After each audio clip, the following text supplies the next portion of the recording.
அம்மா வேலை, கிளீனிங் வேலை, சமையல் வேலை, எல்லா வேலையும் முடிச்சுட்டு இரவு 11:30க்கு வேலைக்கு வந்தாச்சா நான் ஒரு கொஞ்ச நேரம் அந்த சோஃபா இருக்குல்ல, அந்த சோஃபாவும் கதிரையும் ஒரு பொல்லாத சாமான் தெரியுமா, ஒரு கொஞ்ச நேரம் சரி வேலை செஞ்சு நான் தானே கொஞ்சம் ரெஸ்ட் எடுத்துகிட்டு போவோமே എന്നിട്ട് அதில் போயிருந்தா வேலை செய்து கொண்டு இருந்தேன். நான் உட்டெஞ்சு க்ளீன் பண்ணால் நல்லா வேலை செஞ்சு தான் ஆக்டிவாக இருந்தேன். அது கதிரையில் கொஞ்சம் நேரம் இருந்து ரிலாக்ஸ் பண்ணுவோம்டா, கைக்குள்ள நோது, காலத்துக்குள்ள நோது, உடம்பெல்லாம் நோவுது, பஞ்சியாக இருக்குது, நித்திரை வருது, இல்லாத வருத்தம் முழுக்க வருது.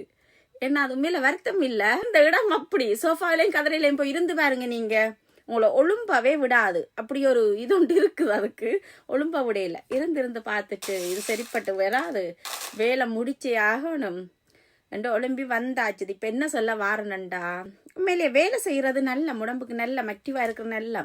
சும்மா போய் சோஃபாவில் இருந்து போட்டு ஏலாதண்டு இருந்து போட்டு அப்படியே நம்ம இல்லாமல் போயிடுவோம் ஒரு நாளைக்கு.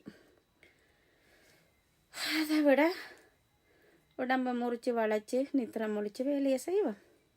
ஸோ இரவு 11:30க்கு மறுபடியும் நைட் ஷிஃப்ட் வேலைக்கு வந்தாச்சுது.